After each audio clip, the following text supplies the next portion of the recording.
रायगड महाराष्ट्रासह देश विदेशातील ताज्या बातम्या पाहण्यासाठी मॅक्स इंडिया लाईव्ह चॅनलला सबस्क्राईब करा आणि बेल आयकॉन दाबायला विसरू नका. संकुलाच्या उद्घाटनाच्या संदर्भात आणि दोघांच्या अनावरणाच्या संदर्भात आज माननीय मंत्री महोदयांनी आपल्या सर्वांना इथे निमंत्रित केलं आहे. आपण सगळे आला कार्यक्रम आभार. आणि मी आता माननीय मंत्री महोदयांना विनंती करते दोघंचं अनावरण.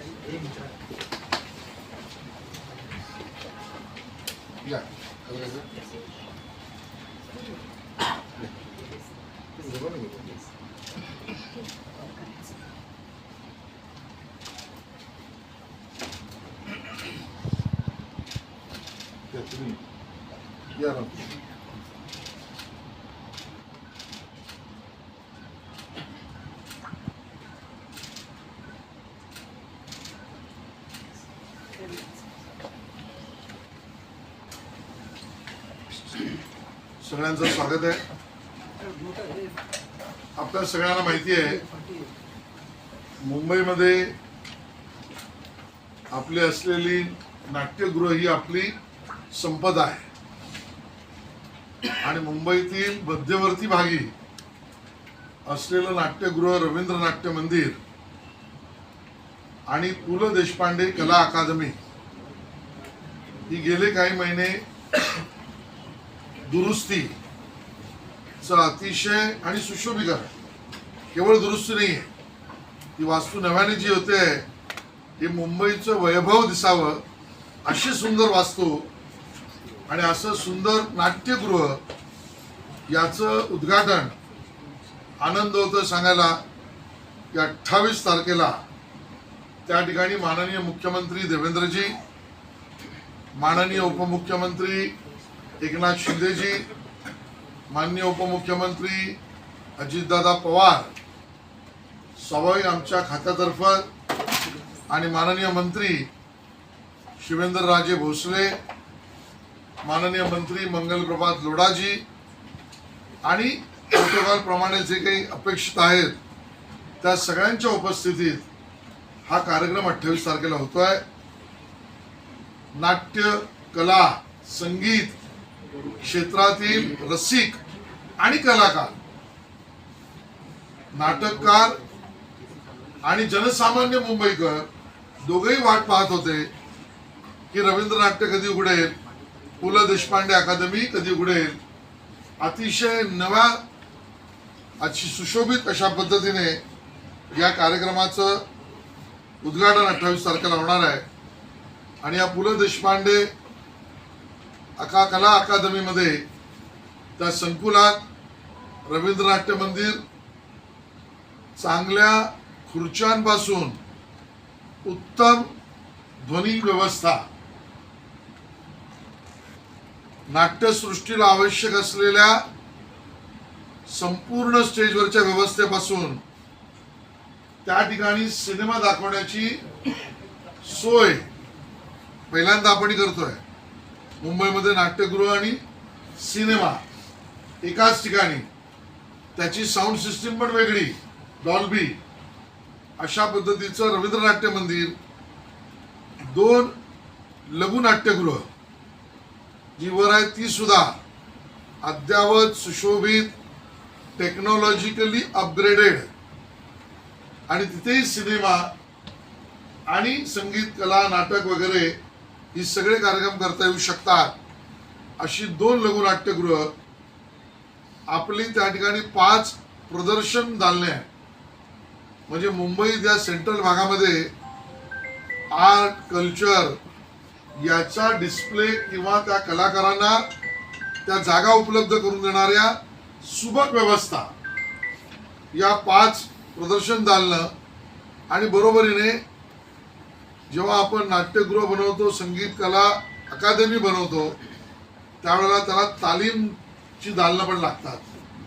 ती 15 तालिमीची दालने, या सगळ्या संकुलाचं उद्घाटन त्या ठिकाणी माननीय मुख्यमंत्री आणि उपमुख्यमंत्री आणि संबंधित सगळ्यांच्या उपस्थितीत होणार आहे. तसेच एक ओपन थिएटर म्हणजे खुला रंगमंच कंपाऊंड मध्ये, की जिथे नवोदित कलाकार किंवा आवश्यकता ज्यांना वाटते त्या सगळ्यांना ती सुद्धा सोय. आभासी चित्रीकरण कक्ष, ध्वनी संकलन कक्ष, ध्वनी मुद्रण व ध्वनी रोपण कक्ष, म्हणजे सगळ्या रेकॉर्डिंगची मराठी चित्रपट गृहांना, मराठी चित्रपट निर्मात्यांना आणि आवश्यक हिंदी वगैरे ज्यांना कोणाला, त्यांना अद्ययावत अशा पद्धतीचे स्टुडिओ हे त्या दालनामध्ये आपण संकुलामध्ये देतो. ऑडिओ व्हिडिओ दोन्हीचं त्या ठिकाणी काम होऊ शकतं अशा पद्धतीचा स्टुडिओज आपण त्या ठिकाणी देतो आहोत. बरोबरीने आग्रह आमच्या विभागातर्फे याचा राहिला आहे. आमचे सचिव खारगे साहेब सुद्धा इथे उपस्थित आहेत, त्यांचाही आग्रह राहिला आहे. माननीय मुख्यमंत्र्यांचा निर्देश आहे या अकादमीमध्ये नवोदित कलाकारांना त्यांची कला दाखवण्याची जशी सोय आहे तसं कला गुण त्यांचे उपजत असतील तर त्याला बळ मिळण्याची सुद्धा अकादमीमध्ये व्यवस्था असली पाहिजे. आणि म्हणून कला सादरीकरण, कला शिक्षण, कला आस्वादन, कला संवर्धन आणि कला विषयक रोजगार निर्मिती अशा विविध सुविधा अकादमीत करण्याचं ठरलंय, प्लॅन झालंय, सुरू होणार आहे.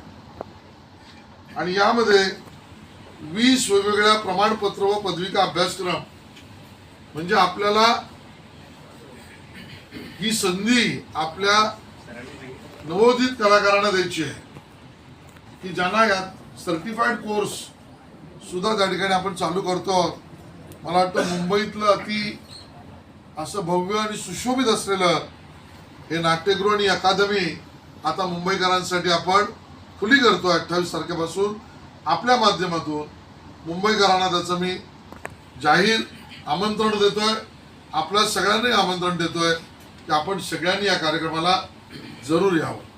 There are reports on the security cut that has taken place on Shinde's faction MLAs.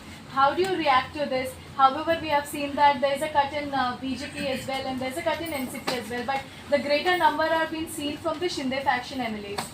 Today I am here to announce the opening of a theatre which was much needed for the Mumbaikars. So what we offer or for which I work for the Mumbaikars, that good news I am trying to share with you.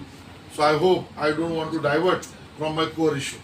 Sir, Chhatrapati Sambhaji Maharaj यांच्याबद्दलचं विकिपीडियावरचं जो मजकूर वादग्रस्त समोर आलेला आहे, मुख्यमंत्र्यांनी सुद्धा निर्देश दिलेला आहे की या सगळ्याची चौकशी करण्यात. आता मुख्यमंत्री महोदयांनी निर्देश दिल्यावर आता बाकी मी बोलण्यासारखे काही अशा नाही. पद्धतीनं वादग्रस्त लिहिले जाते. तर माननीय मुख्यमंत्र्यांनी याची दखल घेतली आहे. यंत्रणा आता योग्य कारवाई करतील.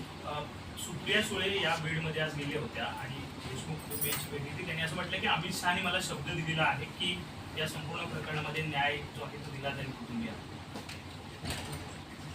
देशमुख कुटुंबियांचं दुःख आणि घडलेला अतिशय हिंसात्मक हा प्रभाग जो आहे, खून जो आहे, या विषयात संपूर्ण महाराष्ट्राची हीच भावना आहे की जे कोणी दोषी आहेत त्यांच्यावर कारवाई, कठोर कारवाई ही होणारच आहे, प्रस्तावित आहे, सुरू झालेली आहे. कोण कोणाला भेटतं याच्यावर मी काही प्रतिक्रिया देणार नाही.